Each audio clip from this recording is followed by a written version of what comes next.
it's time to go to work. Top 10.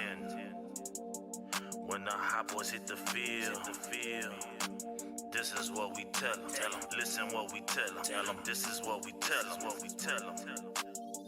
Go to work, clock in, D. It's time to go to work. It's time to go to work. It's time to go to work. See, clock in, D. It's time to go to work. It's time to go to work. It's time to go to work. Gone, clock in. They say, defense wins championships. We're here in Dallas. We got a top 10. When the hot boys hit the field, this is what we tell them. Listen what we tell them. This is what we tell them. Go to work, clock in, D. It's time to go to work. It's time to go to work. It's time to go to work. See, clock in, D. It's time to go to work. It's time to go to work. It's time to go to work. Gone, clock in, clock in, gone, clock in, clock in, gone, clock in, clock in, D. It's time to go to work. See my defense, they on the field right now. Yeah, my defense, they yelling 3 and now. Yeah, my defense, they don't like your quarterback. So my defense, all trying to get them sacks. Put the ball in the air, secondary go to work. Byron Jones, he be there, he be lying, he be lurking. If you get past him, Jeff Heath gon' hurt him. Put the ball down, go ahead and run it. I got a hot front four when they coming. Plus we got the best linebacker duo in the whole NFL. We the hot boys sizzling on fire, come to give your team hell. Clock in, D. It's time to go to work. It's time to go to work. It's time to go to work. See, clock in, D. It's time to go to work. It's time to go to work. It's time to go to work. Go defense, go defense, gone defense, clock in, D. It's time to go to work. I know I said at the beginning of this track, man, that we had like a top 10 or like a top 5. Hot boys gearing up to be triple D, you know what I'm saying? Clock Dallas doomsday defense. Listen what the hot boys tell them, man. Put me in, coach. Yeah, we all hard hitters. Smell fresh meat. Yeah, we all eating. Put me in, coach. Yeah, we all hard hitters. Smell fresh meat. Yeah, we all eating. Put me in, coach. Yeah, we all hard hitters. Yeah, I smell fresh meat. Yeah, we all eating. Clock in, D. It's time to go to work. It's time to go to work. It's time to go to work. See, clock in, D. It's time to go to work. It's time to go to work. It's time to go to work. Gone, clock in, clock in, gone, clock in, clock in, gone, clock in, clock in, D. It's time to go to work. See the star on the field, you gon' meet D-Law. Thinking you an outlaw, we sending the predator. Jalen Smith scoop up the whole field, so how you gon' play here, bruh? If you release your dogs, we got a wolf hunter. LVE, tackling Dutchman coming. If you hungry and trying to eat like Zeke, we'll send in a taco to sweep you off your feet. Now you deep in the woods. Plus we got a couple Collins. They say time and pressure make diamonds. The hot boys shining. Clock in, D. It's time to go to work. It's time to go to work. It's time to go to work. See, clock in, D. It's time to go to work. It's time to go to work. It's time to go to work. Gone, clock in, gone, clock in, gone, clock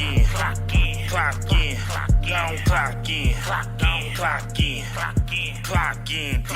It's time to go to work. Top 10. When the hot boys hit the field, this is what we tell them. Listen what we tell them. This is what we tell them. Go to work, clock in, D. It's time to go to work. It's time to go to work. It's time to go to work. See, clock in, D. It's time to go to work. It's time to go to work. It's time to go to work. Gone, clock in. They say, defense wins championships. We're here in Dallas. We got a top 10. When the hot boys hit the field, this is what we tell them. Listen what we tell them. This is what we tell them. Go to work, clock in, D. It's time to go to work. It's time to go to work. Yeah, it's time to go to work. See, clock in, D. Yeah, it's time to go to work.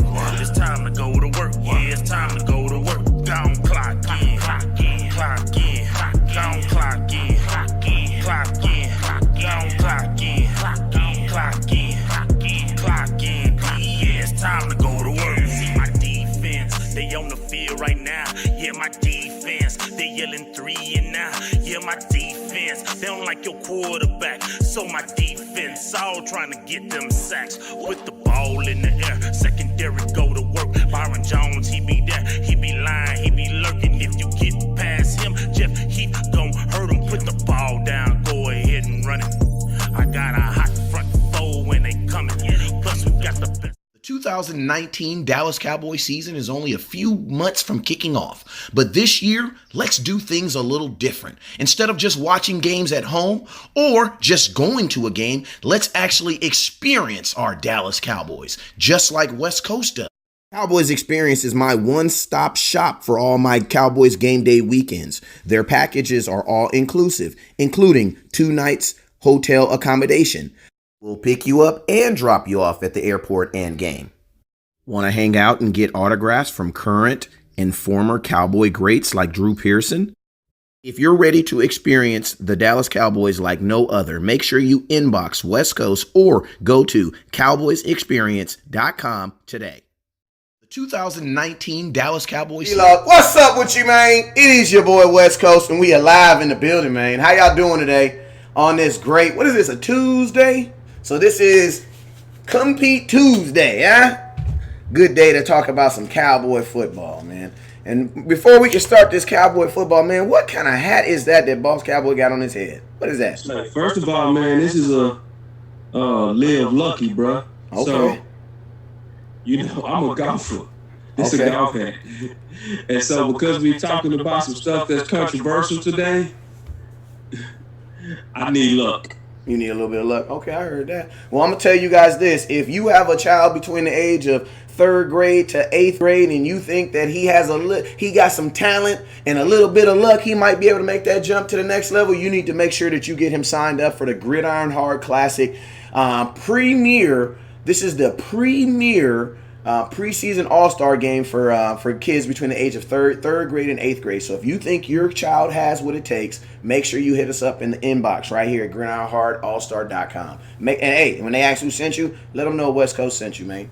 Hey, let them know Boss Cowboy sent them too, man. All right? So, hey, next thing on the agenda is Boss Cowboy, man. Let's talk to some people in the comments box, man. Who we got in the comment box?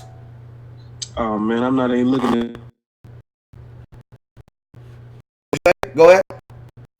Yolanda definitely, she said, good evening, Cowboy Nation. And, you know, I could see her saying it like that. Good evening. You know, she's so smooth. Obviously, we got Joe from Italy. Whenever you see Joe, know that Joe is the most committed because it's around 3 a.m. right now. And then, obviously, Buddha. You know, Buddha was kind of like the shoulder, the crown today. You know, I was real frustrated with some stuff. And Buddha kind of got me right. You know, Buddha kind of heard me. I was like, oh, man, you know, I was just complaining and crying and whipping. And Buddha's like, I hear you, my brother. And I appreciate that, Buddha. So, you know, I got real relationships with a lot of the people that's on the show. So, yeah, obviously him, my boy Donald, he coming in from Dallas. My boy just checked in, Derek Jones from Florida. Actually, my boy Donald, he has a show as well. He actually migrated from the Dallas Cowboys to the Carolina Panthers. I'm not mad at him because he has conviction about it. Wait, time out. So what you're saying is we have a chance? We have a chance, man. Okay. It's just all about how we treat him. We show him love and we kind of talk good to him and really maybe make a case. You know, I think because he born and raised, but I went to school with him. So it's you know, when you born and raised and went through the 90s, you know the Cowboys still in your heart, man. Come on. So my boy Kerry, I call him my boy Kerry, I call him Tyrion from Game of Thrones because he always reading. So hey, man, Tyrion almost made it, too. So, man, let me tell you, West Coast, Tony P, Bobby, you know, I see everybody here, Gregory, obviously from Georgia. You know, so after a while, man, you boys are family. I know exactly where you are. I know where you're listening from, and it's going down. All right. So, hey, let me shout out to some couple people over here on this YouTube. I got Vato Salas. I always mess it up, man. I apologize. But 014-1993. He said, what up, my Cowboy family? What up, being in the heat? Man, you in the heat? Man, I'm in Cali right now. We are about 86 right now. Cowboys will be out here in about 25, 27 days. I'm really, really happy you can see it on my face. You know what I'm saying? Sammy, what up with you? He says, yo, what's up, fellas? Big Sam in the house. What up with you, man? He put the little trap thing on there because he be trapping with his Cowboys. Hey, man, we're going to be running a competition today, and the competition is going to be to get you guys to go over there and support that YouTube, and you're going to have to support Boss Cowboys Twitter. So we're going to be dropping that information here in a little bit, and all you have to do is go over, hit a subscribe on Dallas Cowboy Scouting, and then I'll be giving you guys the information for Boss Cowboys Twitter in a minute, and I got some nice slippers that we'll be giving away. So shout out to the fam, man. We're going to get this thing popping today. Look at them. They even got the tag on them still. So West Coast did not test drive these first. I didn't test drive. You know what I'm saying? I got my own. You know what I'm saying? Because, hey, I live in one of them household Boss Cowboys where it's like literally my daughters, man, either my daughters or my wife always jack my house shoes, and I'm running in the middle of the night and take the trash out barefoot and I step on something. It's crazy, man. I don't know if it's crazy, man. So I had to invest in some Cowboy shoes real quick. But, yo, the Facebook is cracking. I got Jaquez. What up with you, man? What up with you, Scott? I see you. He says 89 degrees in Iowa. That's what's up. Hey, okay. Yolanda. Yolanda says, I drove home really fast today so I wouldn't be late today for the show. You know what, Yolanda? I salute you. She said she drove home? Yeah, she said she drove home fast. She risked her license. She a Cowboy fan. That's what I'm talking about. Hey, Yolanda, now just take the next step and share, because you know that little crack that doesn't hit you right quick, you got to put that on your friends, because we spelling it right now. Hey, obviously we don't condone drugs. What you talking about? Yeah, I just told her, that crack that hit her, you lost me for a minute. But I had to make it clear. Oh, okay. All right, so Andrew Price says, I thought you had this. He says, I thought you had them this morning for your routine. Okay, I think you lost me on that. Hey, but I know, I'm going to tell you guys, the new routine that we've been doing is that for the 10 o'clock show, we've been dropping a standalone video, and Boss Cowboy has been dropping we've been using that for our article time. Because what we see is a lot of times we give a lot of live content, then we put a lot of other content that's just important, and it doesn't get as much viewage. So we want to make sure that you guys are digesting everything. So, at the 10 o'clock, if you've noticed, I've been trying to be as consistent as possible, and Boss has too, because we understand you guys are, here for the consistency. So I've been every morning at like 10 my time, 12 y'all time, I've been trying to drop like a 3 to 4 minute standalone video. So, and Boss Cowboy, he dropped some too. So there's two things you guys should be setting your alarms clock or just mental clock for. The first one is the 10 o'clock drop, and that is whatever new content we're going to drop through the day. And then the 4:30 show where we're just going to bring everything together. So, other than that, man, you're free to do whatever you want to do. You're only required to think about the Cowboys 2 times a day. That's not bad, Boss Cowboy. I mean, for a real, and then that's obviously not bad. We started to really, both of us expanding more on the Twitter, because, it kind of get old when people kind of come on the show and then you kind of see the very same things that you was talking about, people writing about in the next couple of days. And it's almost like that's our thought. That's something that we definitely said before anybody else said it. So, with Twitter, it's going to allow us to kind of beat the market and kind of get our thoughts out there that seem to kind of gravitate, and we seem to be first some kind of way on it. So with us having a voice on Twitter as well, we're expanding out to that. Mine is Boss Cowboy Sports at Cowboy_Boss. It's too easy to remember, so definitely start following me on Twitter. He gonna drop that in the comments. Comments. So yeah, I got the YouTube up, also in the Boss Cowboy. So we got a whole lot of stuff, cooking, and where we expanding our social media platform. Hey, and you know who have helped that a lot. I'm gonna tell you who really helped that a lot. The scouts, man. So shout out to the scouts, man. Hey, so let's jump right into this show, man. Let's get this thing popping, man. Because I know you guys came here for some Cowboy talk and some Cowboy knowledge, man. So let's get right into it. I know y'all saw the last screen that went up. We'll talk about that in a little bit. But we're gonna talk about some Cowboys first. So The first thing that I want to talk about today, Boss Cowboy, is this, man. I know you guys saw there was like I don't know if it was like an article or just a release, but I think it's just something that's obvious. Why? Because here at Dallas Cowboy Scout and Boss Cowboy Sport, I think we do a really good job of keeping you guys educated on like the timelines of things. Because the timelines of things will make it more understandable when you hear an article like the Dallas Cowboys should trade, anybody. Why? Because they're on vacation right now, so that's not even a thought. You know what I'm saying? But there were some thoughts that was put out in the atmosphere today, and one was about Ezekiel Elliott and the Dallas Cowboys basically saying that they're going to be waiting till next year to extend Zeke. Now, in my opinion, I think that's already been kind of evident. You know what I'm saying, Boss Cowboy? I'm very curious to know before I give my thoughts on. I'm very curious to know what your thoughts are. And this subject is brought to you by my boy Woods, number 99, Hot Boy. You said, what's my thoughts on? What are your thoughts on the Dallas Cowboys not extending Ezekiel Elliott this year, but extending him next year? It was expected to me. I mean, I wasn't surprised at all because generally the only one that was kind of rushed like that was Wentz. You know what I mean? Yeah. So I expected it. It's a budget. He's the first rounder. He's getting first round money. So it's really no rush because you got to kind of time all these guys if you want to get them in. That's one. And then number two, with the suspension, he lost a lot of. Suspension potentially looming. You lose leverage with that. Like, even if they was considering going ahead and knocking him out early and making him a part of this long-term dynasty that we trying to build low-key, that gives Jerry and Steven the leverage to say, you know what, let's pause, because you still kind of don't really kind of got it together in the public yet. And obviously, that's an expensive commitment.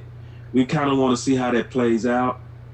Number 3, West Coast, and I'm just going to be honest, we got to be real careful at this time of the year because this is clickbait time. So this is the time to where it's slow, and a lot of writers, a lot of radio shows, especially in national media houses, they still have bills to pay. And those ads, that's a part of these articles that they put out there, is what they really trying to sell. So if they can get you to kind of buy in and click on it, then that gives them that ad that they trying to sell from the article that's in there, that's embedded into that article. So it's really not about truth right now at this point of the year. It's about kind of stoking fear and kind of trying to make you worry and say, oh, we're not going to sign Zeke. We're not going to sign Zeke. How many signals that Jerry and Steven got to get you that give us that he's a commitment? That's a great point, boss. I'm going to keep it real with you. I actually think in the scheme of things, they probably value Zeke more than they value Dak. I'm going to tell you why. Because look what they've done with Dak and look what they've done with Zeke. Like, has Zeke played in any meaningless games in his career? Not one. 2016, they benched him week 17. Why? Because we already had the division sold up and it was a meaningless game. 2017, what happened? We didn't make it to the playoffs, so, he missed 6 games. 2018, did he play that final game against New York? No. Did he even play in any preseason games? No.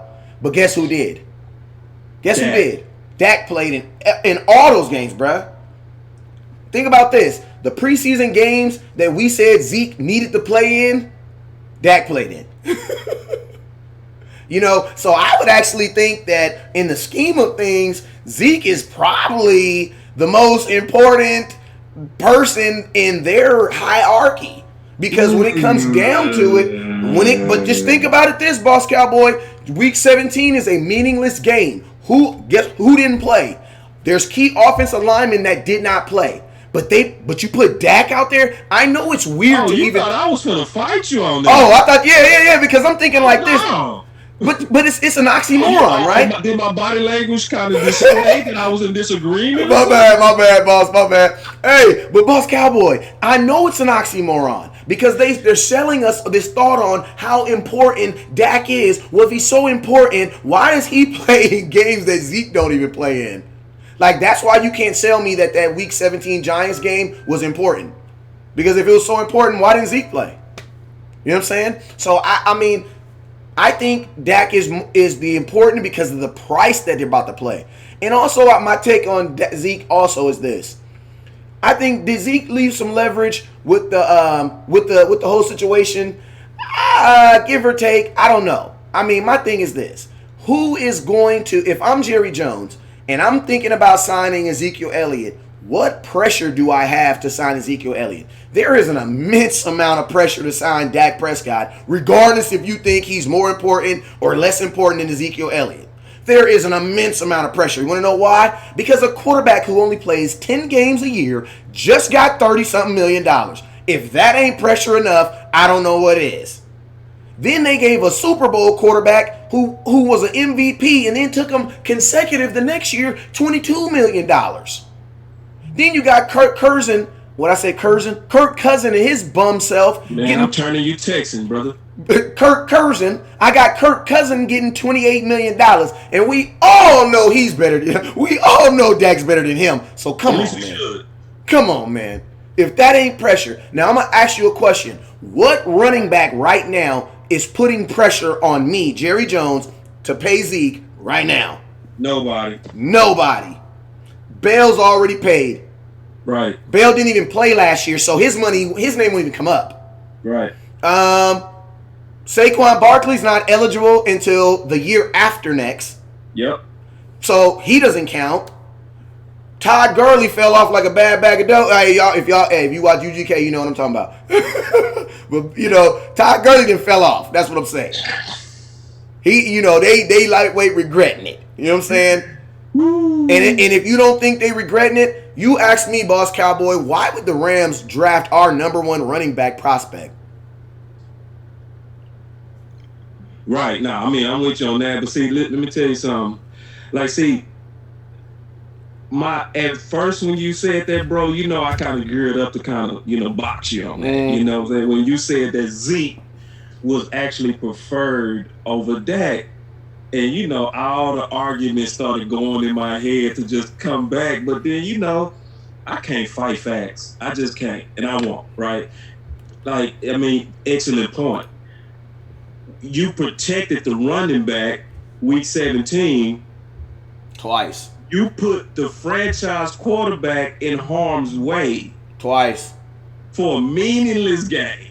Twice. Without the line. Twice. Without a key blocker, which was Zeke. In 2 different seasons. Yeah, and they did it, yeah. And then it's kind of wild because your real cash cow, money-wise, is Dak. That's like money, right? According to Colin Cowherd, when you add up his 13 national endorsements and the amount of games because of Dak that we playing on prime time, he adds up to around $125 million a year. But even with that, they put Zeke preferred. Now, and I can kind of understand why, but it's still kind of crazy to me when I still think about it. Yeah, man, because at the end of the day, it's like you were okay. You wanted to guarantee that Zeke was fresh and ready to go into the playoffs, but then you let your quarterback sit out there there was this little joke that people used to always say when Tony Romo was the quarterback, and it was like, if Tyron Smith didn't play, Tony Romo's not playing. You know what I'm saying? Because, they were so connected to the hip. You know what I'm saying? And I just figured that was the same for Dak Prescott. I mean, you're about to give him $30 million the next year. But you know what I really think? I really don't think they knew going into that game they were going to give Dak $30 million, to be honest with you. I think they went into week 16 like every rest of the fan. He's only doing this job. He's only good because of Amari Cooper and Zeke. We're going to put him out there week 17 and see what he does by himself. I think that week 17 game was a money game for Zeke. I'm not for Zeke, for Dak. And that's why they let him play it. If you guys watch the behind the scene, the mic'd up, Jason Garrett says that we gave the decision for him to play in that game on Dak. So guess what? If he fails, that's on you. Mm-hmm. You know what I'm saying? They put all that pressure they on did, and the boy came through. And he got paid. Through. I think he gets paid. I think that was the game really that got him paid. Despite all the games, I think that was the game that got him paid, because in the Dallas Cowboys' mind, that was a meaningless game. And I know it believe is because my thoughts about Dak and about him as a person changed. I ain't even gonna lie. And I know everybody when we was on that third and 8 going out there against the Rams, man, you cannot tell me, man, when we got that ball back, y'all did not think that young man was going to take us down the field and score. Because I knew in my... More than likely would have if it wouldn't have been for that. I don't want to go back into it. But we're not going to go back over there because we gave them 2 hours of that yesterday. Now, but I knew that young man was going to go down there and score, man. We all knew it because, you know, in that moment, that's what he does. Like, yay! Somebody kind of show you who they are before you believe them, right? Yeah. I mean, how many clutch drives that go give us before? Like, if you still doubting that this man got the clutch gene, I mean, just let him, I guess, keep building his resume because everybody have a different threshold on when they gonna start believing, you know. But I want to read my boy Alfonso's. My boy said, Marcus Smith. That boy didn't even call me Boss Cowboy. That boy called me my real name. You know you're wrong for that, first of all. Marcus Smith, they got Zeke a new toy in Connor and gave Dak a used toy in Kyle. Man, that's true.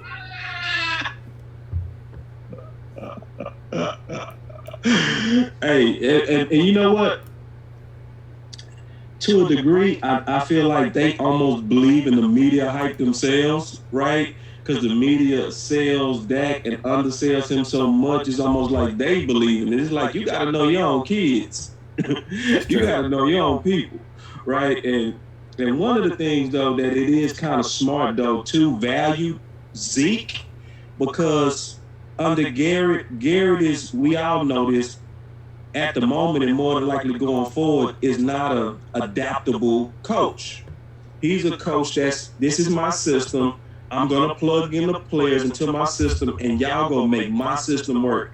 I'm not adapting my system to your skill sets. I'm not doing that. So we run jet sweep. So if you're Switzer you run a 4-5, you run it in anyway.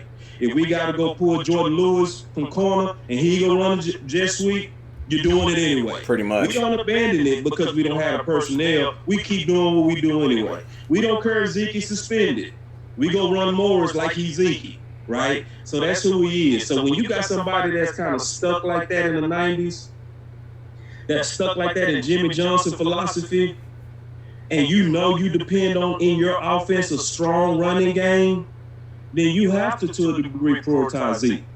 Yeah, and think about this. Like Sean McVay, then you can actually make the wild exchange, right? Yeah. You can make the ultimate wild exchange and say, you know what, girlie, we gonna sit you down.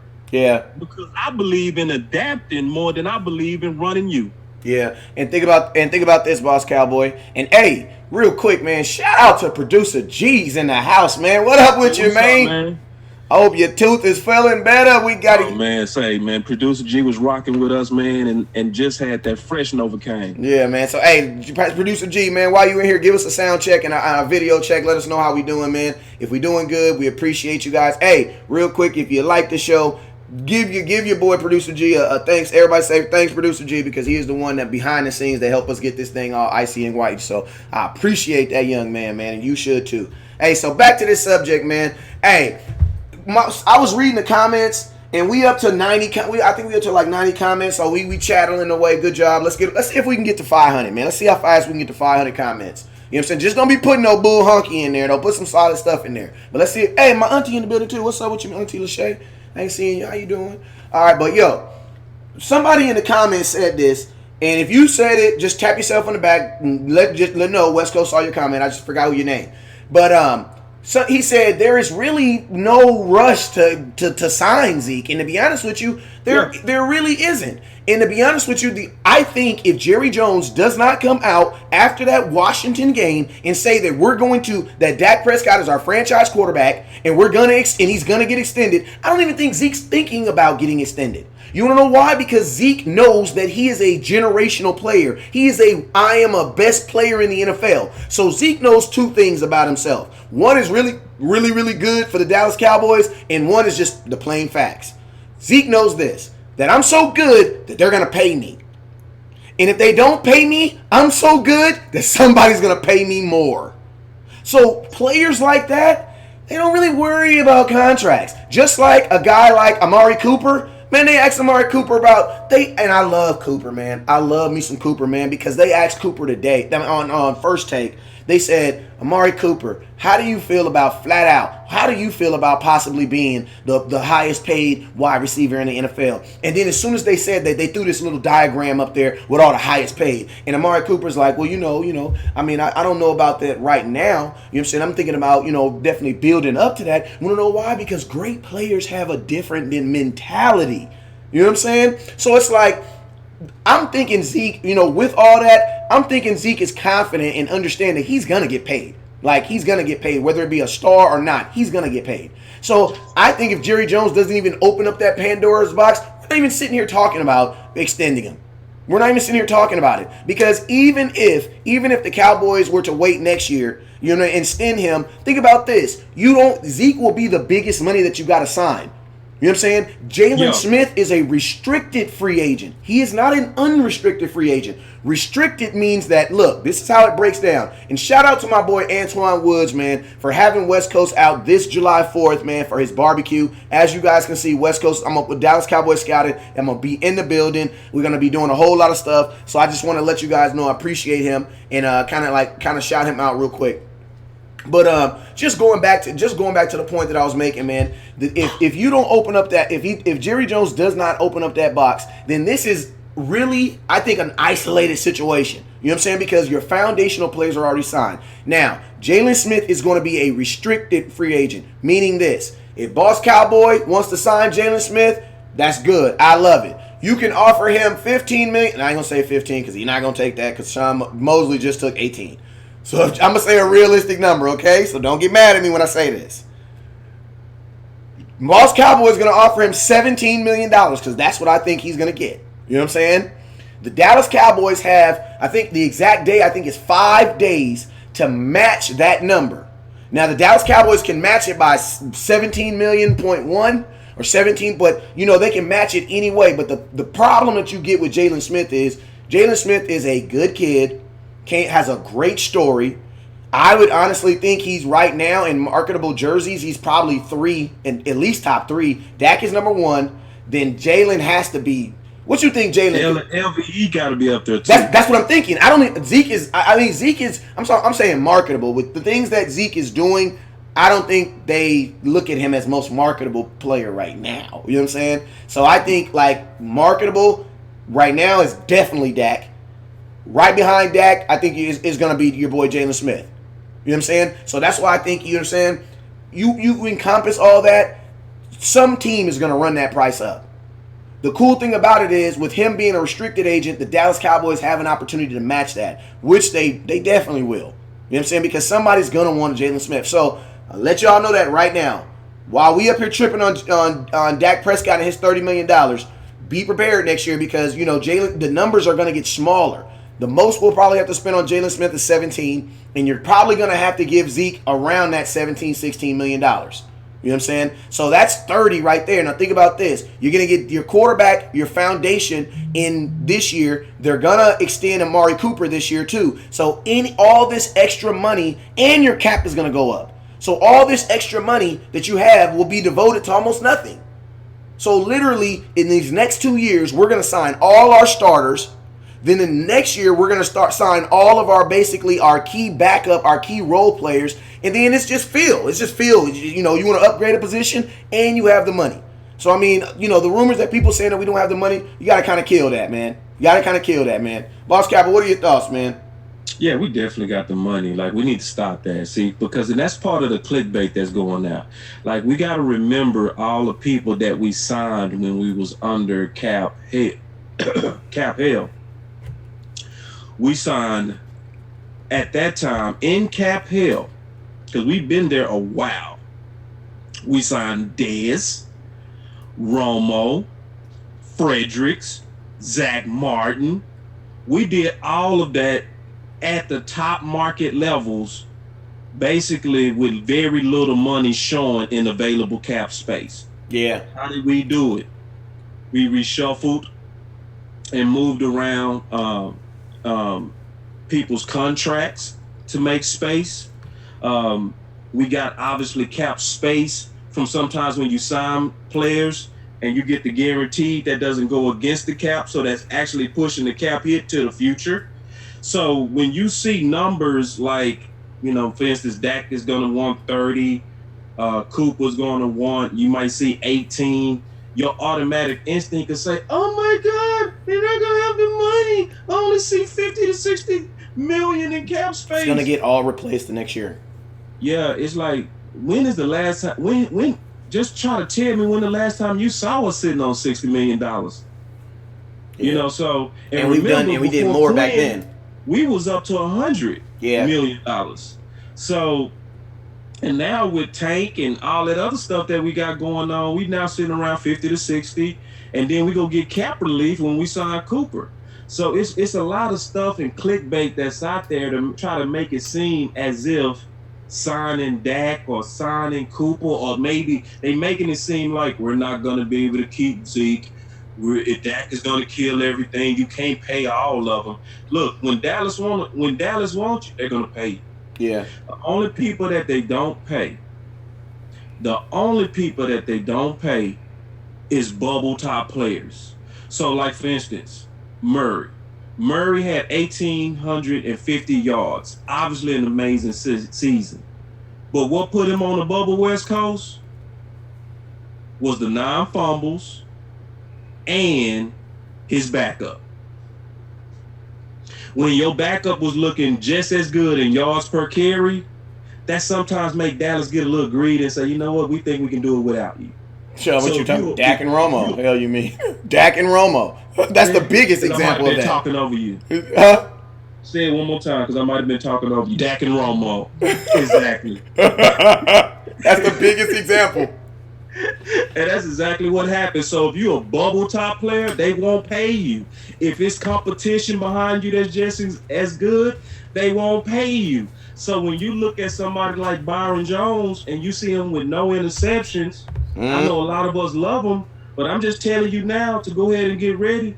That's a bubble coming free agent. When you see them even put Leal Collins on the block, I say Leal is actually safer than most of them, because why?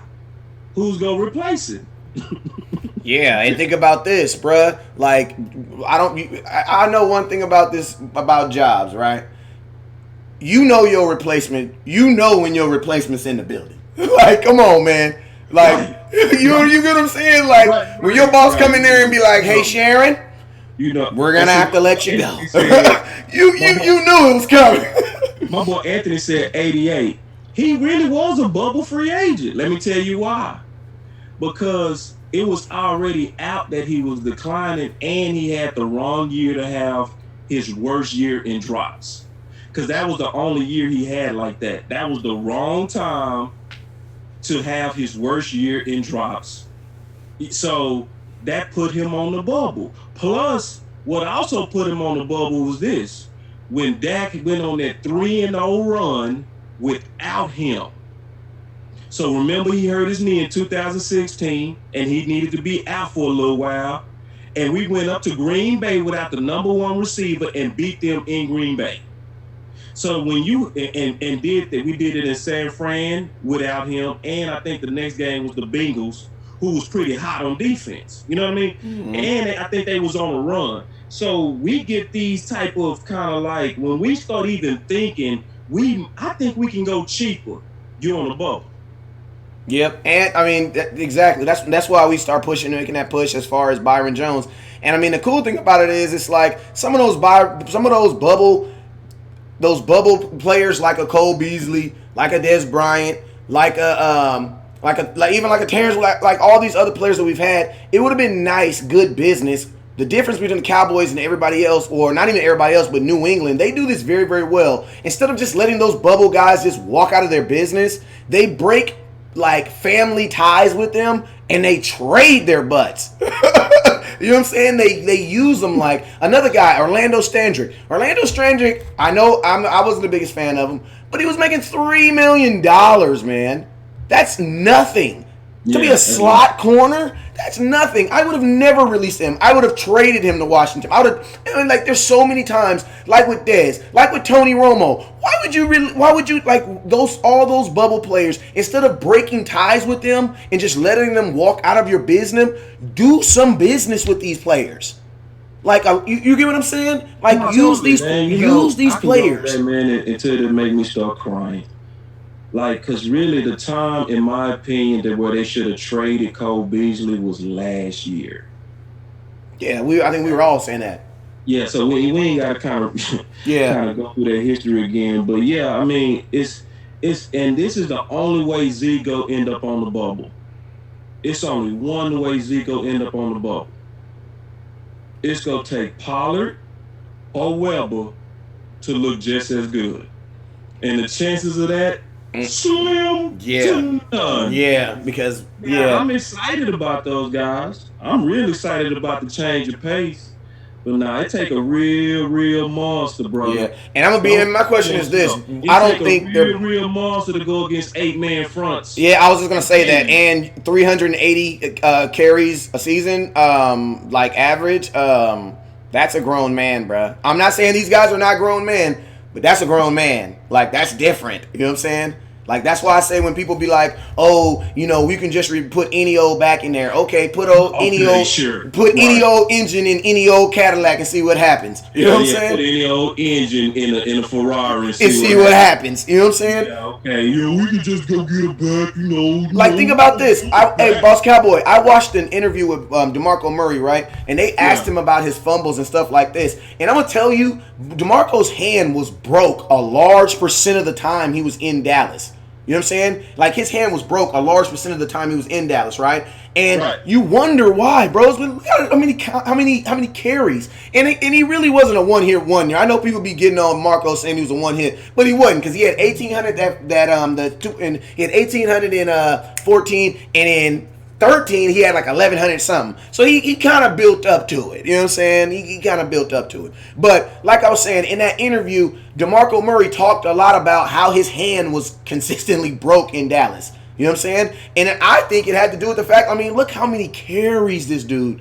You know what I'm saying? So I think the number one thing with the Dallas Cowboys and with Ezekiel Elliott is not to dispense with him. Is, man, when you have something that exclusive, man, you as a team, you as a management, you have to be smarter on how you use it. You know what I'm saying? It's like rich people. Rich people don't gonna be like, okay, I'm a billionaire, but I'm gonna give my daughter an 86 Lexus so she can understand, you know, what it comes. No, they don't do that. You know what I'm saying? They don't do that. You know what I'm saying? I might not buy you a Bentley, but I don't have to bring you that far down so you can understand what it is to be. We don't need that. You know what I'm saying? So the Dallas Cowboys need to just be smarter with their usage, because there is so much more advantage with Zeke being on this team and being known as the best running back in the NFL than there is for him to be, you know, in a two-back system or somewhere else. You know what I'm saying? Because like you always say, the Dallas Cowboys are built around the triplets. Like that's what we've been built on. And the cool thing about the game is Dak, Cooper, and Zeke are all equally important to each one of them. Like, they're 33. If you had to say who's important, I would say they're 33.333333. You know what I'm saying? Like they're all equal. They all need each other because they all played their best game when they were all together. Yep. The best game that they all had together was the one game that Cooper was in the game 90% of snaps. Yep. That was the best game in franchise history out of all three, which fully echoes your point, you know. And just can I pivot to Cooper real quick? Sure. Because it's reports out that Cooper want to go for 2,000 yards, right? Mm-hmm. It's people out there saying that's crazy. There's no way. No. It's 125 yards a game if you do 16 games. Possible. And let me tell you the main reason it's possible. The main reason it's possible for him to do something that big and that crazy. Because remember, the pace he was on was with no offseason with his quarterback. That's one. So you have to expect a gain in his play from him just practicing with Dak more. That's one. Number two, and this is the big boy. This is the boo-boo. He was only in 80% of snaps. So when they go ahead and say, you know what? Let's go ahead and get in the 21st century and we're going to leave Cooper out there. Agreed. And one more thing I want to say about Cooper, too. Cooper is so ready for the lights, it's pathetic. Yeah, he Because is. when you in Dallas, you can't just be any old body. I promise you this, everybody. Just take your time and just hear me out on this. Dez could not go on first take. Because every question that they asked him was a setup gotcha question, and he was ready for each one. Because they didn't just ask him, West Coast, do you expect to be the highest played and show that list? You know what they wanted him to do? Controversy. They wanted the controversy so that they can turn around and then it would have been breaking news as soon as he said it. Cooper is putting pressure on Dallas and he demands that Dallas makes him highest paid. You know what's really going to happen? I'm going to tell you what's really going to happen now, though. Cooper's not going to be on first take very much. Yeah, that's what's going to happen. Yeah, because he's not, because they're like, yeah, he's not going to really engage like the way we wanted him to engage. Like he went on there and system. Yeah, they was trying. So they was trying to, and he didn't do it neither one. To West Coast, he tried to hit him with another controversy. He said, man, playing for Dallas is pretty much everything that I ever dreamed of when I was growing up. Yeah. When you think about the big games, when you think about the crowd, when you think about the hype, and you think he already said what he meant. But you know what Stephen A. said real quick? Are you saying? Are you saying? Are you saying? And Stephen A. Smith, like you can always tell he on some BS when he does this. Watch his body when he does this. When he turns it. You know what I'm saying? That's when he knows that he's going away from fact and into character, because you know all that is just character. You know what I'm saying? Killing me with those gotcha questions, and Cooper was just sitting back on each one. He said, so are y'all going to win the division? Or do y'all expect to win the Super Bowl? Another gotcha question. My boy Cooper sitting back so smart. He like, brother, I'm prepped. My agent prepped me and Dallas prepped me. He said, I don't put the cart before the horse. Obviously, the first thing you want to do is win a division, and that's the first goal towards in the Super Bowl. So we just pretty much take it one game at a time, one division opponent at a time, and we'll kind of see when we get there. I mean, you not see the way that Will McClay getting these balls. He not just getting players no more. He getting the overall well-rounded, verbal, cerebral guys. Yeah, because when you're a Dallas player, they trying to get you. Yeah, and I was sitting there just watching Coop like, boy. Coop, you not just ready on the field, you ready for the media. Yep. I was like, boy, you nice. Yep, and then John Machota asked him a couple questions too that I put up on the IG. So if you want to go over on IG, check out West Coast Cowboy over there. And he was just talking about that same thing, man. You know, they asked him about like his demeanor as far as like being compared to like Mari Cooper being compared to Kawhi Leonard, just far as his countenance always being like even keeled, and always kind of like not very loud spoken, but very loud spoken in his art and what he does. And he said, I can see the coincidence, and I can see the definitely the similarities in his excellence. You know what I'm saying? And I just be honest with you, man, Cooper, man, it's just like I always say, man, you got guys that go to college to play football, and then you got guys that went to college and they also played football. And Amari Cooper, man, he's a smart dude, man. You know what I'm saying? Man. But as far as the 2,000 yards, this is my thing, right? This is my thing. For Amari Cooper to get to 2,000 yards, he would have to do about 125, 126 yards per game. Now, is it possible? Absolutely, it is possible. Do I think it's going to happen? I'm going to be honest with you, no. I don't believe it's going to happen. The reason why I don't believe it's going to happen is two things. One is the Dallas Cowboys don't need a wide receiver that's 2,000 yards. Why? Because that means you will then be force-feeding one wide receiver. Megatron captured 89% of the passes from Matthew Stafford in his 2,000 yards. That is not going to be the focus of the Dallas Cowboys. And to be honest with you, Dak Prescott as a core person, as quarterback, is not going to throw 89 to 90% of his passes to one person. We tried that before, i.e. Dez Bryant. You know what I'm saying? It didn't work. You know what I'm saying? So that's why I always say that the Dallas Cowboys will we're still gonna have wide receiver by committee. It's just gonna be a better committee. You know what I'm saying? Like Cooper's gonna be the head of the board. You know what I'm saying? So it's like why? And the reason being is because of your quarterback. Dak is a true quarterback where he is only gonna throw the ball if you're open. So him having a $16, $17 million wide receiver and him having to prefer to throw to him ain't gonna work for him.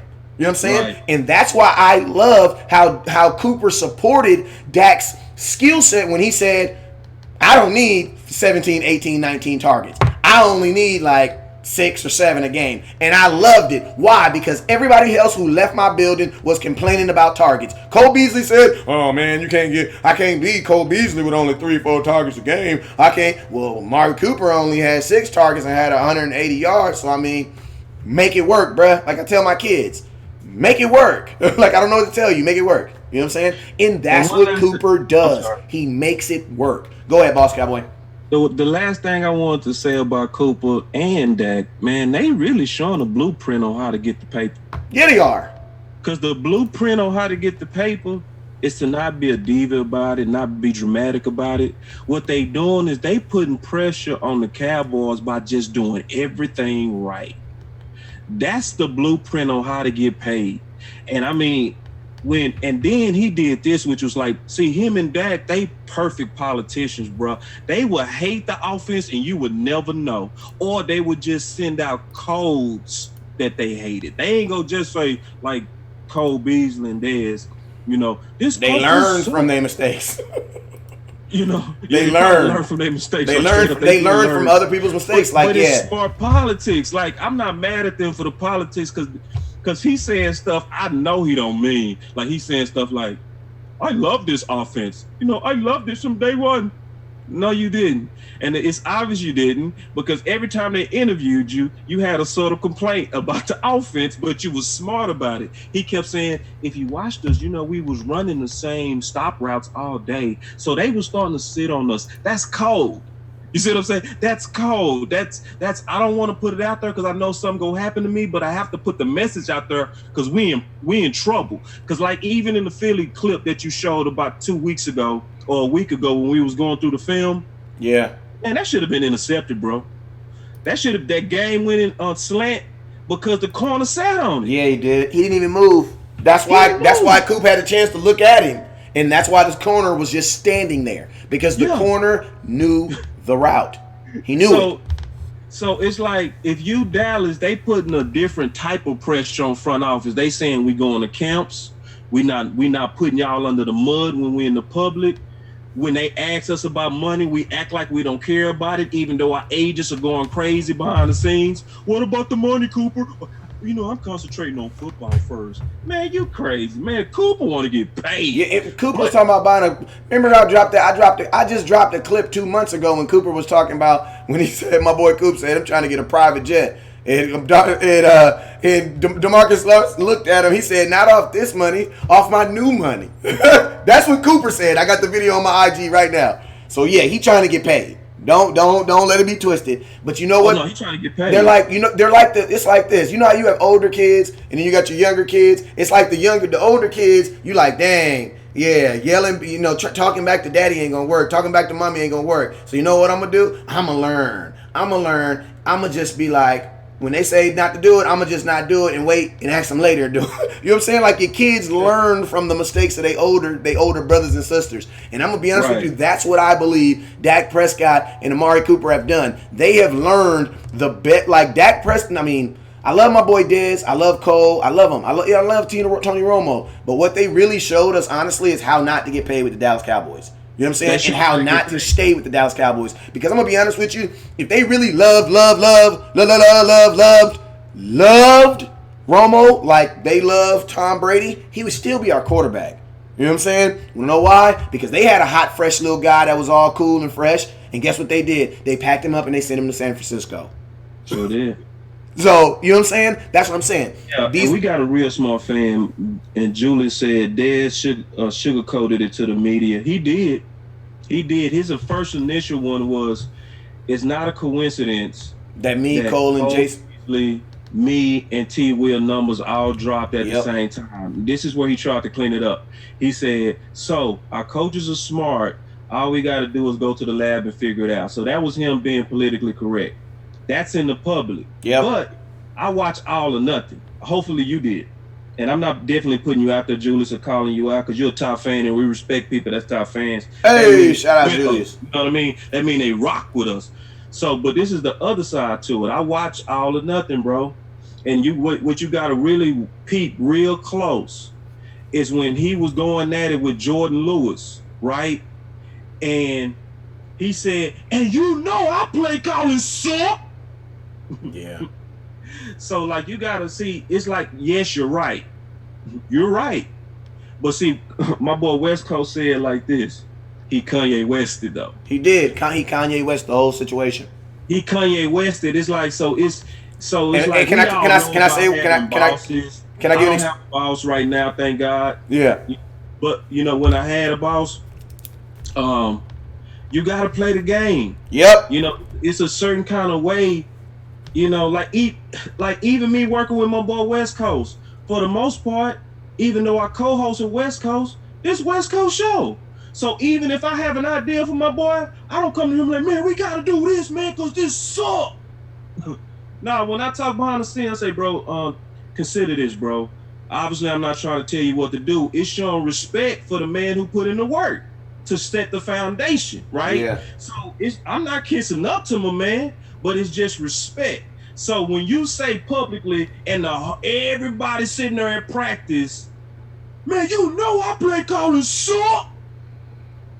Now you gave Steven, you gave Will, you put the pressure on Steven, Will McClay, you put it on Jason Garrett, Scott Linehan, because it made you look rebellious. It made you look poisonous. Yes, you right, but we still gotta win, bruh. Like, you know what I mean? We still gotta win.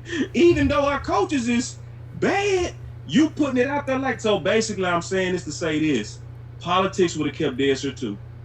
Yeah, and I mean, and the cool thing about it is, it's like, you know, I'm happy that they learned. Why? Because in every situation, business situation in life, there's always going to be disagreement. Someone's always going to feel like that they should be making more money. And guess what? Someone's always going to feel like I should be paying you less money and you should be doing more. That's just what it is in business. That negotiation is forever going on. But there are ways that you handle it and ways that you don't handle it. If you could be 100% deserving of a raise, but you're not just going to walk into your boss's office and put your feet up and say, pay me, I'm leaving. You know what I'm saying? No. There's ways in how you do it, and I just believe that, and you guys know I am definitely under the belief that Dez got done wrong. But at the same time, I believe that Dez could have helped his situation out by saying, "Hey, I want to be here. I'll do a restructure."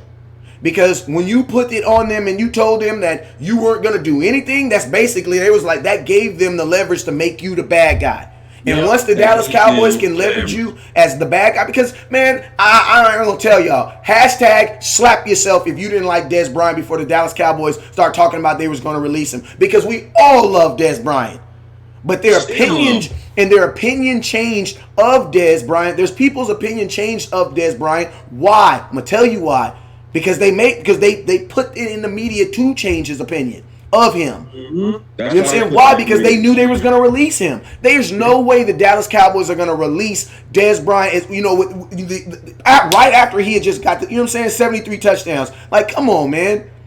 The Dallas Cowboys, what they did, they changed the narrative around Dez Bryant. Then they gave time for that narrative to sink in, and at the worst part, they released him. Yeah. And I'm going to tell you what's so cold, and I hate making this about Dez, but I'm going to just tell you this. For anybody that try to talk crap about Dez, know this. At any point, Dez could have walked in there and said, release me today. He never once said, release me. He waited 2 months to let the Cowboys decide what they were going to do to him.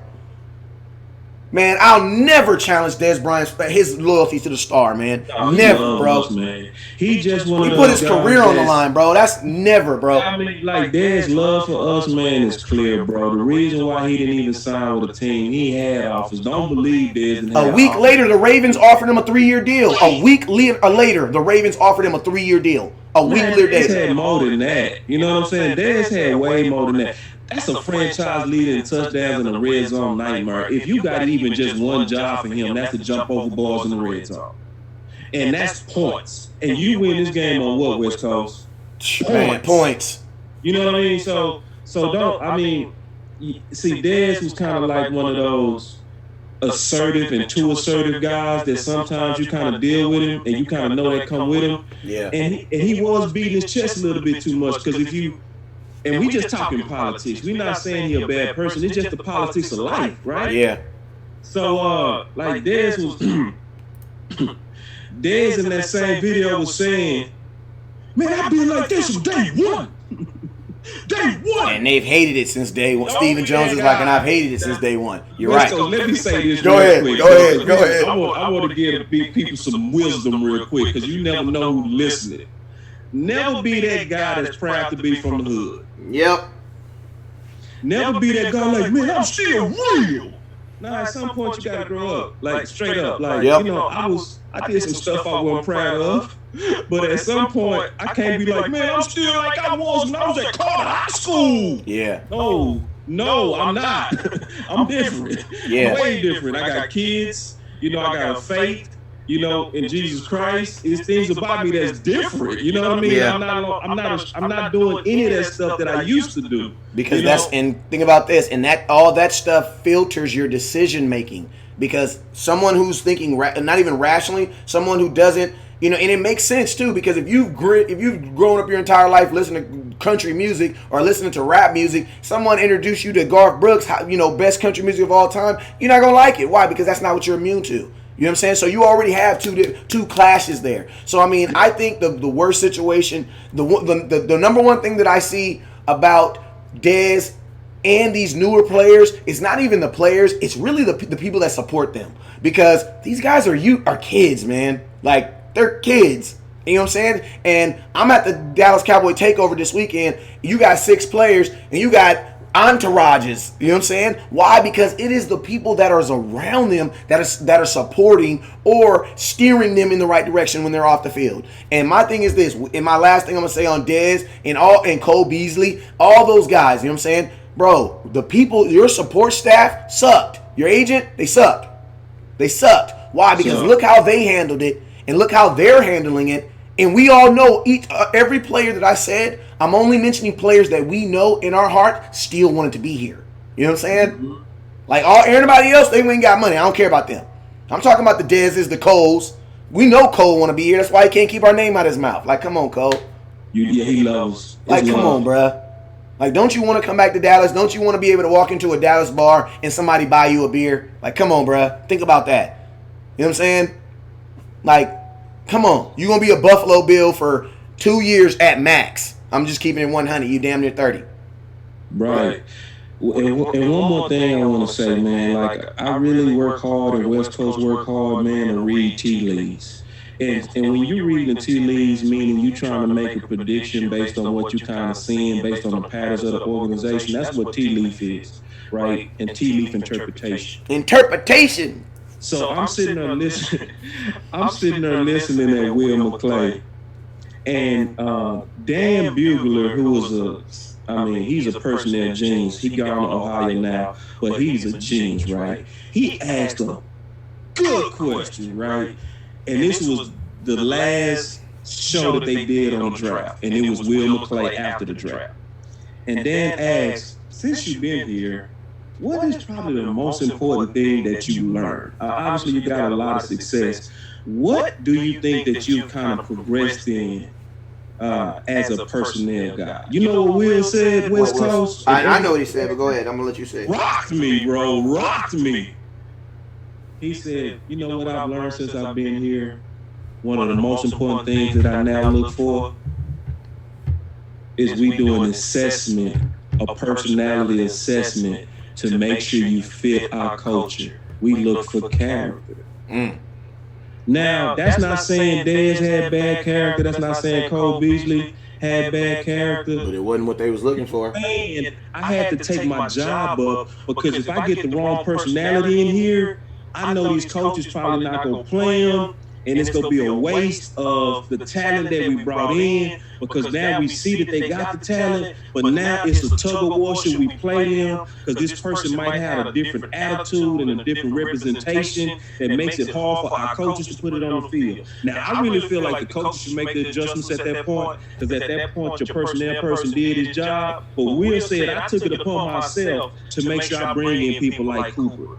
Yeah. To make sure I bring in people like Hearns. Like I bring in people that I know are good football players and they have the temperament that's gonna fit our coaches. Bro, that's crazy. See, and that means that he took his job up another notch. Yeah. So it's really no surprise when you look at Dak and how he is in the public, if you look at Cooper, how he's in the public, if you look at Hearns, how he's in the public, if you look at even Rico, not saying Rico a bad guy, but my boy West Coast just kicked it with him in Vegas. Yeah, what happens in Vegas stays in Vegas. I ain't gonna go into the details, but one of the biggest things character-wise was what you was telling me on the phone, was just basically how he greeted everybody and how he was cool with everybody, and that he was a showman. That if he can get on the field, he's going to be able to really kind of rock with Dallas, because he's not sitting around there because he's not playing with a bad attitude. He's not pounding and soaking. He's still enjoying life. But Will took that upon himself, because he said, I got to take my personnel game up, because I also know the character of my coaches. Yep. Very good point. Hey, and also while we were in Vegas, I made a really good. I mean, this is this is constant, but solidified some stuff out there, man. So shout out to my boy Woods. Remember, July 4th, we're gonna be going live at his event. Shout out to Star Status, man. They're gonna be backboning it out there, helping and doing all the volunteering. So it's gonna be a great event. So if you're in the LA area, make sure you guys come out, because it's gonna be absolutely lit, man. It's gonna be absolutely lit, man. So hey, man, this has been a really good topic. We actually had some other stuff we wanted to talk about. But while you guys are on here, I wanted to go ahead and read some of these comments real quick before we go on, before we push on to anything else. Let me see real quick. Alrighty, so over here on YouTube, let me see. We got Dwayne. Hey, my boy Dwayne is saying he's definitely gonna support Boss Cowboy, so make sure you go over there and support. Look like we got some folks sharing over there too, so we appreciate that. Let's see if I can get this back up real quick. So shout out to Velato, shout out to Phillies Cowboys 76. Shout out to Dwayne. Let me see up here. Shout out to Quinn Williams. Shout out to Robert. Shout out to Cowboys family. I see you guys over there. Let me see. But Boss Cowboy, as we kind of wrap this up as far as the Zeke conversation, man, what are your last thoughts on Zeke, man? When do you think so you think it's gonna be next year when he gets his contract? My thoughts on Zeke is, don't read nothing on Zeke right now. It's clickbait. Yeah, that's the same thing I was saying. I mean, honestly, it's the same thing with Dak. Don't read nothing on Zeke right now, because anything until they come out with what's going to happen with that suspension. If you see Zeke, if you see Dak, if you see Cooper, just don't read it unless it's coming from Boss Cowboy Sports, unless it's coming from Dallas Cowboys Scouting. And I mean that too. I mean that. You can't even trust some of your local radio stations right now. You can't.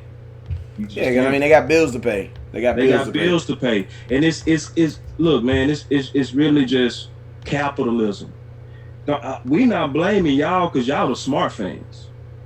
Yeah, it's another group of fans that's out there where they don't spend the time digging up information and listening to other people and debating other people until they come to the truth. They're a little bit more surface, so they trying to play the people emotions and stuff like that. So I mean, I'm just gonna be honest with you. Yeah, and then think about this, man. Like there be times like my 14. Well, she's 15 now. Lord forgive me. My 15-year-old, I'm trying to teach her to pick and choose your battles, right? There be times where, kids, man, they savor the moment when they can be right, and they you be telling them, no, this is this, and this is this, and then they finally show you, no, it is not that, and I am right. You know what I'm saying? And then I be tell my daughter, like, when you, like, say you and my wife get into a conversation, argument, or whatever, something, and you are right, how much does it benefit you to push that all in her face, knowing that you're about to ask her in an hour to take you to the movies? You know what I'm saying? So even if you are right, there is a way of you go about stuff. And it's like, I think even this year, like, because think about this, the bad play calling never changed. Like, it never changed. But one thing that these new players are able to do is, one, they're able to adapt to it. And then two, they've been able to work, which is basically work around it, but they found a medium, a system to do it. You know what I'm saying? So, my boy Julius says, and we still fired Linehan. So that's a good point. We did fire Linehan. So I think everybody now starts on a clean skate with Kellen Moore, man. Oh, let me. Can I say one more thing real quick? I want to address one of my. Yolanda said it's all about being professional. You're absolutely right. I'm about to like your comment. I want you got a second for me to address. Absolutely, shoot. I'm just going through these comments. Yeah, cool. My boy Nathan said this, and I agree with both parts, but one of them I got a little bit of pushback on. He said, glad for them speaking out. He talking about Cole and Dez. I am too. The one part I disagree with is he said, I think Dez and B speaking out played a part in Linehan getting kicked to the curb. That I don't agree with. Heck no, his play calling Linehan did that all by himself. And this is why. All by himself. This is why, Nate, and Nate a top fan. Let me tell you what Nate does. Nate don't just share. Nate will get on here and tag about 50 people. Come get in here. Come get in here. He tagging friends. Nate is the next level and what you really want in somebody that really supports you. Straight up. And I appreciate you and love you, Nate. But I want to say this about why I don't agree with that last part is because, I did an article on this, and when I did the article, my brother, I had to research how many people spoke out. And what actually happened is we ignored the people that was the vocal complainants. We ignored them. We ignored Hearns. He was vocal. We ignored Dez.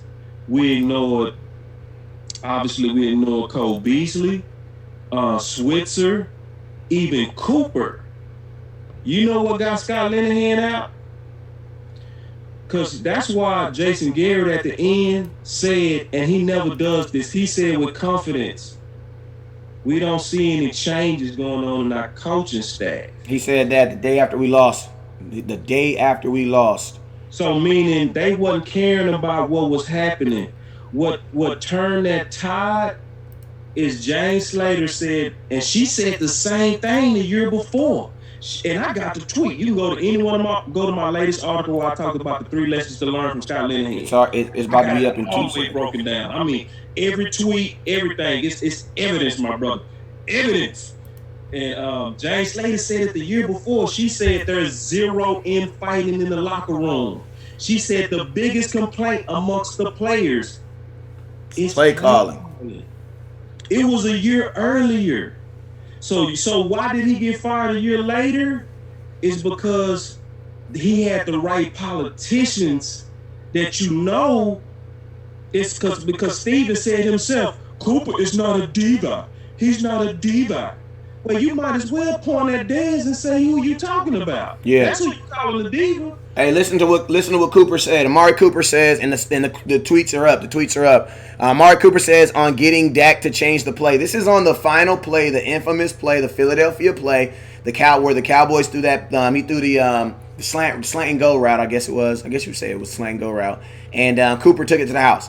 Amari Cooper says on getting Dak to change the play call on the 75-yard TD, he says, I was like, this is ridiculous. So when I broke the huddle, I was kind of mad and was like, Dak, come on. And he was like, just run the play, bro. That always kill me, bro. All right, so I'm going to be Cooper. You be Dak since you love him so much. Okay, you be Cooper. I'm going to be Cooper. All right, you be Cooper. I'm running the play. All right, hold on. 21. Okay. All right, so it's already we 3rd and 8. All right, so I call the play. Hooks. Okay. All right, everybody in the huddle. Down 21. Ready? Wait, Dak, bro, this is ridiculous, bro. This is the same play. Change the play, bro. You talking about the stop routes? Yes.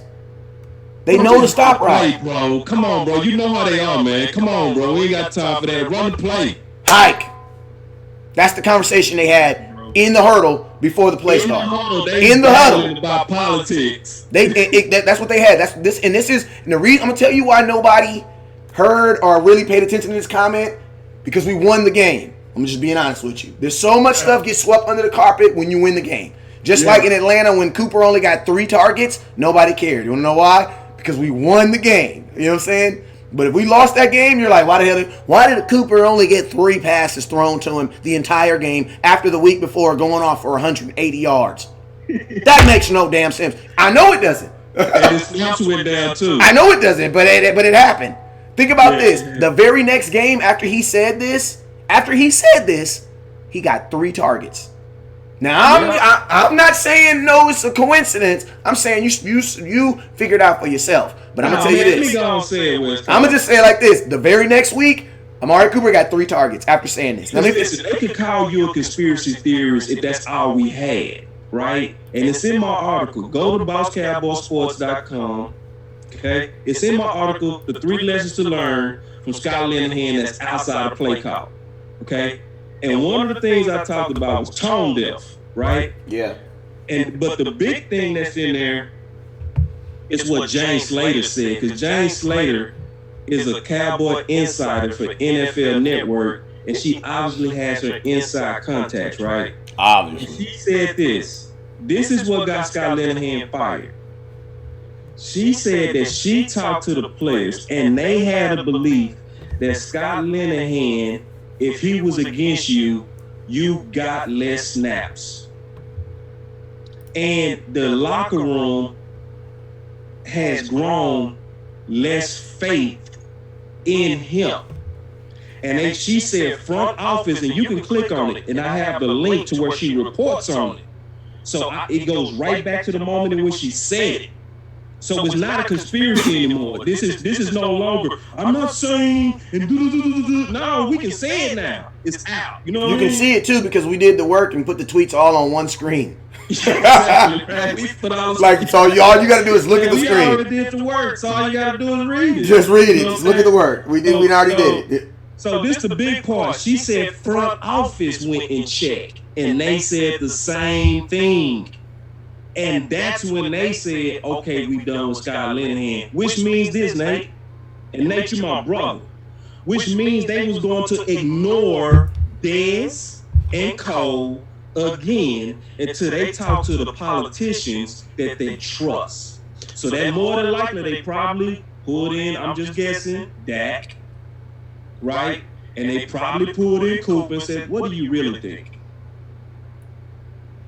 Yeah, and think about this. Cole Beasley still was talking about it after, a month after we fired Scott Linehan. He was so shook. You know what I'm saying? Yeah. A month later, he was still talking about, management favors, you know what I'm saying? Cole Beasley was saying that stuff. Like, they have been saying it. Alan Hearns told Josina Anderson that part of the problem with the passing game is play calling, including calling the play calls on Dak's second interception on Sunday's night. The worst play call you could make against that coverage. That kind of sounds like the exact same thing that Amari Cooper said. All right. He also said the blocking wide receiver in Dak deserves blame too. You know what I'm saying? Now, and I left off some stuff, bro. It's some stuff that I didn't put in the article because I still want to protect them, bro. Like, straight up, I knew I was gonna put this out there to a lot of people. So I was like, I'm going to protect them. You know what I mean? Hearn said this the day Scott Linehan got fired. I was going to put it in my article. I said, no, I ain't going to do that. You know what I mean? Yeah. Hearn said this the day he was fired. Count your blessings. Yeah. All right, the last one I'm going to tell you, and this is what actually, hey, listen to this. Dez says, doesn't make sense to me that T. Will, Beasley, and me all decline in the same time.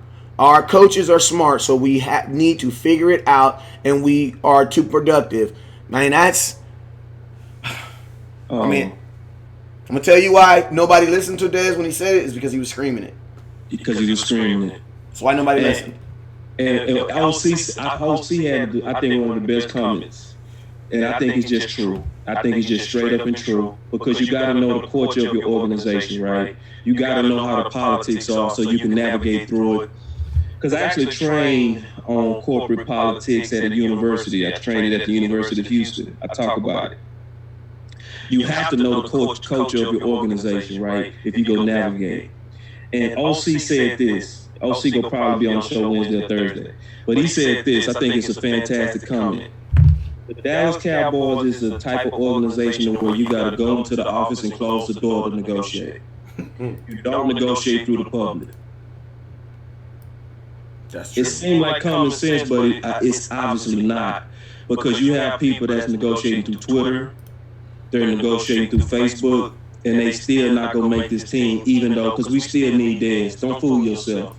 Dez is still better than 80% of the receivers on our team. Don't fool yourself. Don't ever think that even right now, Dez is not an asset. We suck in the red zone, and he's still a franchise leader in touchdowns. He would help us. But you brought Jason Witten back. You brought Jason Witten back. Yeah, you brought back Jason Witten, because when Jason Witten wants stuff done, you know what he does? He goes up to the office and he closes the door, and he'll say some stuff that nobody don't like, but he go say it. Like Steven said it himself. They was talking about before he retired the first time, and I'm probably done after this.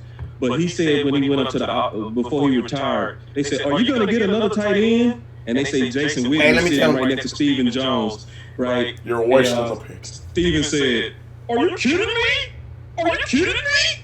What? Why would I do that? Because, as soon as I draft one, this guy right here is going to come to my office and say, you made another bad decision." I was like, wow, for real? Like, that's what he does? Like, you draft somebody and he go question you to your face? Y'all got it like that? Cool.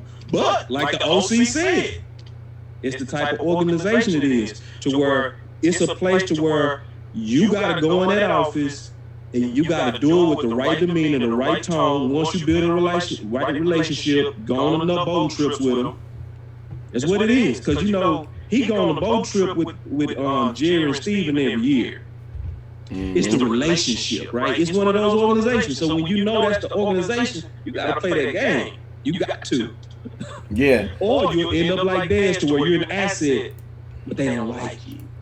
You're an asset, but we don't be honest with you, it's like at that point, you're not even an asset anymore, because an asset is something that you value. You know what I'm saying? So now you're just talent. You're meat. You know what I'm saying? And meat can be replaced. You're a player. You know what I'm saying? You're just a player. You're no longer the X. You're no longer special. I was so happy when Cooper hit. Ooh, that was like good. We ain't got to talk about this no more.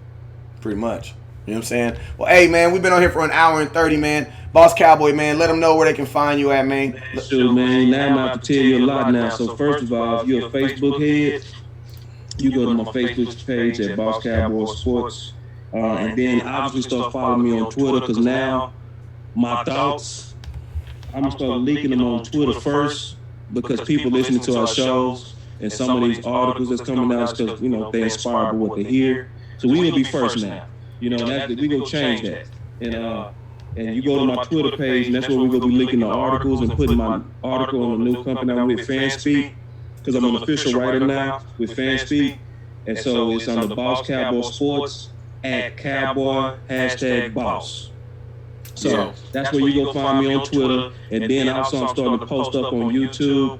Maybe within about a month or so. I'm not doing anything in a rush. I'm going to start putting my daily thoughts on YouTube, because I got to grow that as well, and go monetize that as well, get supporters on that as well, because we're going to reach out through our mediums now, because you got YouTube people, you got Instagram people, you got Facebook people, you got Twitter people. If we not excellent in it at all, we not doing a good job putting this good cowboy information out there, and we not making our voice matter. Yeah. Hey, I was going to say something, but, man, Alfredo says, I disagree. I'm up here reading the comments, man. He says, I disagree. I disagree. If Richard replaces Garrett and Riley becomes the next offensive coordinator, Garrett and Moore are both gone. Fredo, I'm going to be honest with you, man. I don't see the Dallas Cowboys trusting Dak Prescott. I mean, if he works out with Kellen Moore, why would you change that? You know what I'm saying? If anything, you would just promote Kellen Moore to your head coach. You know what I'm saying? And the Dallas Cowboys, if you guys have noticed, we ain't been really hiring for outside and just putting them right in that position. Like, think about this. Like, they didn't give Jason Garrett a contract this year, and they do. They're bringing Kellen Moore up the chains of ladders. And Kellen Moore was the only person that got a promotion from 2018. Everybody else either stayed in the same job or got fired. You know what I'm saying? Even Chris Richard. You know what I'm saying? Kellen Moore was the only person that got fired. Why? Because a position coach makes way more money than an offensive coordinator makes way more money than a position coach any day. You know what I'm saying? So with him calling plays, guaranteed Kellen Moore got a pay raise. So my thoughts on as far as a coaching change, just to go over it real quick, is with success, I definitely believe that Jason Garrett's still up out of here. But if anything, man, the coach is going to come. The head coach of the Dallas Cowboys is going to come within. They're not going to trust their success to some just not even Riley. They're not even going to trust it to that. I don't believe they would. What are your thoughts, real quick, before we get out of here? They misunderstanding you when you say Jason Garrett is out of here, because I talked to West Coast about here. It's another side to that coin when saying that. He's saying that they're going to promote him as well. So Jason Garrett's going to be working for Jerry. Yeah. Go ahead. If they go take a winning season and just chunk them away, West Coast is not saying that. The other dimension of that is that they go keep him close and say, okay, we're going to put you in the front office. Yep. Because, see, when you're an executive, and don't say, Marcus, how you know? Trust me, I know this. I've been trained on this. I've been to school about this. I know I seem like I'm every day, but I do got a real good education. I got 3 degrees. Don't think I'm just talking when I say this. When you're an executive, one of the most important things that they do with other executives is they sit them under people to shadow in case one gets away. So best believe right now they're anticipating Chris Richard getting away. So they have 2 coaches that's shadowing him at all times in all of his meetings and all of his trainings, because they want to have the formula when he goes. Yeah, Same thing they doing with Will McClay. They are not going to sit there and let Will McClay have the secret formula without having somebody that they trust close by to try to steal the blueprint and the secret sauce in case he goes. It's just the game of executives. That's how the game goes. So, yeah, it's a very real possibility that, yes, they will promote Kellen Moore because he's one that they feel like they've groomed, they know, they feel comfortable with. They tried the outsiders, and it never works. It never works, right? Even when they're great coaches, the personality conflicts always like Big Tuna. Big Tuna like, bro, look, I'm legendary and y'all don't trust me? Yeah. I gotta run my ideas by you? Are you serious? It didn't work. So they like, okay, we'd rather raise guys up. That's the model. Yeah. You know what I mean? And then, So go ahead. Yeah, so with that model, yeah, it's very realistic, and West Coast is dead on point, and I would not be surprised at all if they, within the next year or 2, Jason Garrett get a promotion, and then they create a title for him, some kind of title. So it's gonna happen now, because you got to remember he this is the final year of his contract, so that's gonna happen next year. Because 2 things are gonna happen with Jason Garrett. If when we win the Super Bowl, this is gonna happen, because I'm not thinking that we not gonna do nothing else. We the Dallas Cowboys knock it off. We into the second round of the playoffs, so the divisional game is expectation. You know what I'm saying? So Dallas Cowboys divisional game or Super Bowl next year. 2 things are gonna happen for sure. Jason Garrett is not gonna be your head coach. Why? Because they're not gonna pay him for something that Kellen Moore did. You know what I'm saying? They're gonna reward Kellen Moore for what Kellen Moore did. You know what I'm saying? So how do you do that? Why? Because Jason Garrett is still a Super Bowl coach. Right? He's still a pretty successful coach at this point. You do that by telling Jason Garrett, hey, come on in and you be a part of management. Jerry Jones at some point is going to step down. Well, who is going to be Jerry Jones is Stephen Jones? Jason Garrett. Right. Why? Because Jason Garrett will take it in a heartbeat. Yeah, he will. He'll be second in command. And think about this, Boss Cowboy. When the NFL did, and that's why I haven't really went too hard on the NFL interception rule, because you know who was pushing for that? Drew Brees and Jason Garrett. You know what I'm saying? So if it come back on him, we're going to blame Jason Garrett, big mouth self. But the NFL 32 coaches, they had to vote on who they felt could represent the 32 coaches the best and speak the best about getting this rule changed to present this to the owners and commissioner. And guess who they voted on to talk for them? Jason Garrett. Yep. Jason Garrett represented all the players. You don't think Stephen Jones is looking at that like that is a very valuable asset? Why? Because that is a guy with 32 friends. Yeah, and I want to address one good comment. Hey, can I tip on this too? And also, Boss Cowboy, that's why you're starting to see, oh my God, That's why you're starting to see so many of these ESPN guys getting personnel jobs. It's not because of the skill set, it's because of the relationships they have. That's it. It's a fact. It's a fact, bro. Because they have relationships all around the NFL. How does that not benefit you when you're trying to get a player and do a deal? That's what everything ran by that in the world. So, like Richard said this, I don't think Will McClay go anywhere for a long time. I agree because they paid him. He's paid a lot. And he has the temperament that, hey, man, my kid's going through school. Hey, I like the money. I don't got to be the man. I just want to get us a ring and I'm good. Pay me. I ain't got to be in the spotlight. That Houston job is the only job I'm scared about. That Houston job is the only job I'm scared about. What I'm saying is they're always still going to prepare contingency. They're not going to get caught slipping. That's what I'm saying. So I'm not saying they're going to get rid of him. I'm saying that they are preparing in case he leaves. Because remember, Houston aggressively tried to go after him. Yep, that's why I said and Houston didn't. If Houston has a boo-bop-boo, because this is the thing about it, Houston's in the same position as us. They got a very young, really good quarterback, and you don't want to waste that with a bad coach. So I'm gonna tell you this: if Houston don't figure it out this year, that coach is gone. Yeah, he's gone. You're not gonna waste that time. You're not, like Jerry Jones said. What did Jerry Jones say his biggest regret with Tony Romo? What was his biggest regret? Not winning the ring. Not because of his greatness, because of the price, man. Yep. You had a top quarterback at $16 million. Yep. So, and you know, that move, I mean, if they promote Jason Garrett, and this is another indication that Jerry might be moving on. Man, Jerry around here buying oil companies, man. Yeah, he bought a bigger boat. And think about this. When DeMarcus Lawrence signed his deal, where was Jerry Jones at? Jerry Jones called from the cell phone on the boat. Yeah. Stephen Jones was there doing that deal. That was Stephen Jones. I think, honestly, I think Jerry's already checked out. Company, when you go back to your original passions, bro. Yeah, I think Jerry's in it for the Super Bowl. He's in it for the Super Bowl. And when we get that, he's really going to take an aggressive step back. He could be like, son, you got this. I'm going to still do what I do in turn because I'm a money man. I'm going to keep making it rain out here. Yeah. That's his second passion. Money is his second passion. His first passion is rings. He's at that self-actualization stage. That's the highest level of needs. Because he's gotten everything. What do you do? He got everything. It's about things that's just passion right now. So once he get that on his own and Jimmy not getting no credit and none of that, and it's just, okay, you built this. You built this through your son, even more that gives you credit. You know what I mean? Then he like, okay, back to money. You know what I mean? Back to making sure my legacy is exponentially set.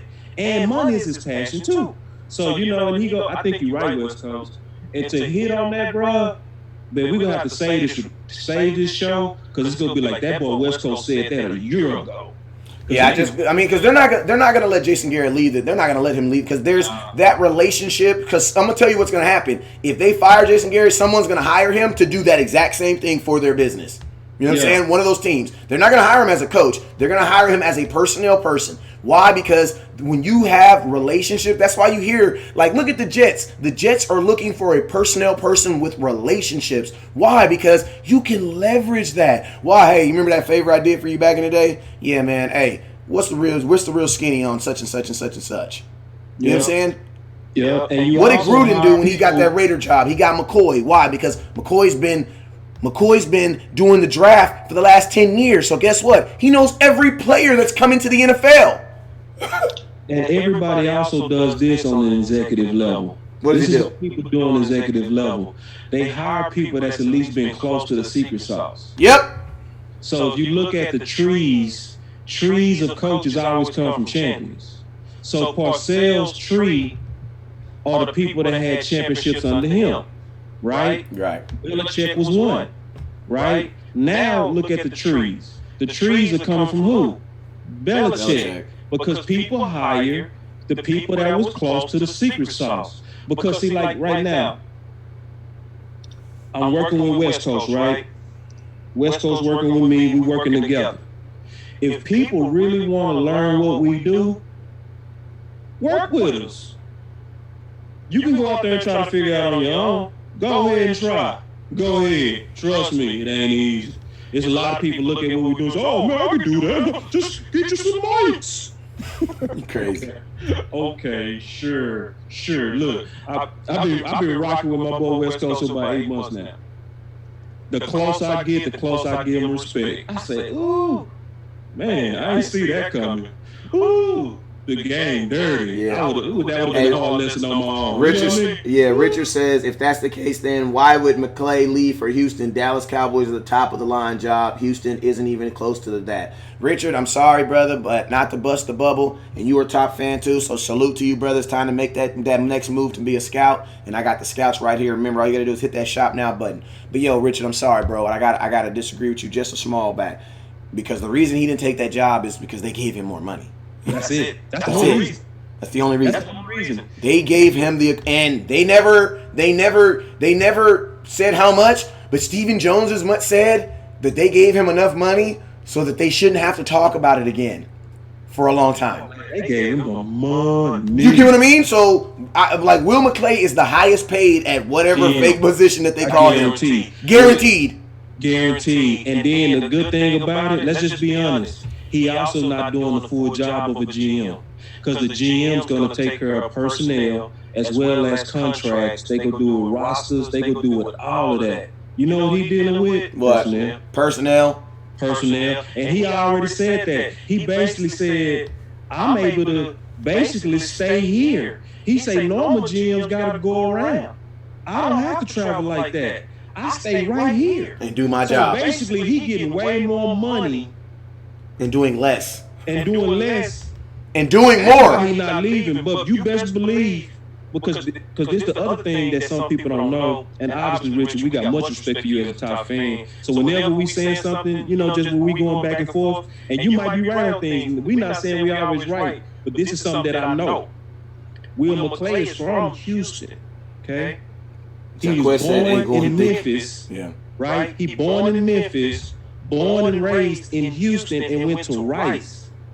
Who don't want to go home? Hey, Jaquez says McClay ain't going nowhere. They created a position for him. You're absolutely right. That's position. That's why I said whatever position it is that he is. Don't act like it wasn't no chance, and don't act like he still won't listen to. Yeah, don't get cocky. Basically what he's saying is don't get cocky, because Houston is always going to be knocking. Is too for the right thing. Yep. So if the Texans come to him and be like, okay, they doubled it, now we go triple it. He might say, hey, and Boss Cowboy, I'm gonna tell you this, bro. Now I am not putting no shade on nobody, but if I had to say something, if you're a GM and you're trying to leave a team that's almost like the team that you're on right now, you're going Houston. Bruh, yeah. Houston is damn near built like the Dallas Cowboys. Man, they're built like, and you're gonna tell me that Hopkins and D Watt ain't entertaining? If you get yourself he gotta build if he go to Houston, bro. Not much. Not much. The offensive line, which they drafted 2 tackles. Yep. Right? They need to build corner, right?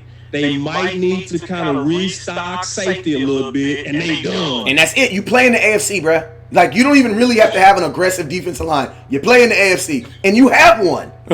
They got Fuller, who was a 1,000-yard receiver on pace to be. You got to beat Brady, bruh. Beat Brady one time, you get your Super Bowl. That's all it is. You beat Brady, you're in the Super Bowl. Yo, like if you're a GM, Houston is very attractive. Build it from the trash. Houston's very attractive. The article right now, West Coast. Go ahead. The top quarterbacks that was drafted and starters from 2016. You know who number 1 on my list? Who? Deshaun Watson. I will believe it. And some people go say, and I wrote this in my article, I said I feel the rope around my neck where people want to hang me, and I see the torches coming up right now from people that want to say you crazy for not picking Mahomes. I'm going to go ahead and give y'all some of my case that I made. It was nobody in the entire league that had to carry as a team more than Deshaun Watson. And he got sacked more than that. Line in the league. And we saw what a bad line did to Dak. We saw what a bad line did to Wentz. It made them look like ash. And think about this, Boss Cowboy. Think about this. He never had a good line. Never. He has conservative coaching just like us. Yep. And he gets the least amount of yak from his receivers. You know who get more yak than him? Dak. Dak is 30. Watson is 32, which means every throw had to count. with bad pressure, and he never was able to set his feet. Yeah, and then think about this. Think about this. Mahomes rolled. Mahomes got a chance to sit in here. He got the fastest receiver in the league. He got the best tight end in the league. He got the top 3 coaches in the league. You can't tell And the number 1 leading running back because he was leading the league in rushing when he got suspended. Bro, I bet $1 million you could not drop Mahomes into the pressure of Houston and he handled it. No. Yeah, and then think about this, man. My losing culture in Houston. When you go to a place that's a losing culture like what Drew Brees did, you got to be a special quarterback, bro. Because that whole city defeated. Yeah, and think about and boss, and think about this. You own one right now. I'm sorry, man. Go ahead. I just write it. You know when I wrote it, yeah. Fresh, you know what I mean? Yeah, and I was gonna say, and put all that in perspective. Think about this: you get sacked, and you do all that after you had just got a season-ending injury the year before. So after you get a season-ending career injury, the very next year you get dropped 64 times. That's crazy. And being 9 games straight. Yeah, that's crazy. And that's why I said, man, the only job that scares me is Houston because I don't care what nobody say. And it's a new city. It's like going to Toronto. The fans are going to fall in love. It's just, I'm sorry. That's probably one of the most attractive jobs in football. It's home, bro. Yeah. Look. So I know they paid him. Yeah, bro, if you can go home and bring one to your home. Yeah. Oh man! So and then think about this: you're still in Texas. Like I don't want to get cocky. Like Will ain't going nowhere. Man, you're still in Texas. Always call you. Home call you, bro. Yep. And Houston, the 4th largest city in the world. It's a huge economy. You're not going to slow pace. You're not going to where it's dusty. You're not going to Oklahoma City. You're going to a metropolitan. Yep. And the homes down there. I mean. And then think about this, boss. You're still in Texas, so any connection that you have, you still have. You still have. It's right up the street. Yeah, like, bro. So I mean, that's why I be saying like. It's crazy. But hey man, let him go. Will McClay, bro. So whenever you bring a Will McClay, we gonna go deep. That's just how the game go. Hey man, I love it, man. Well, hey man, we appreciate you guys for tuning in tonight, man. You guys already know what it is, man. Thank you guys for following right here on Facebook, YouTube. I see YouTube be growing. Man, I appreciate you guys for tuning in, man. Appreciate all the scouts. You guys already know where to find me at. You already know what the slogan is. If you know the slogan, drop it in the comment box, man. Never look down because the star is up. Peace.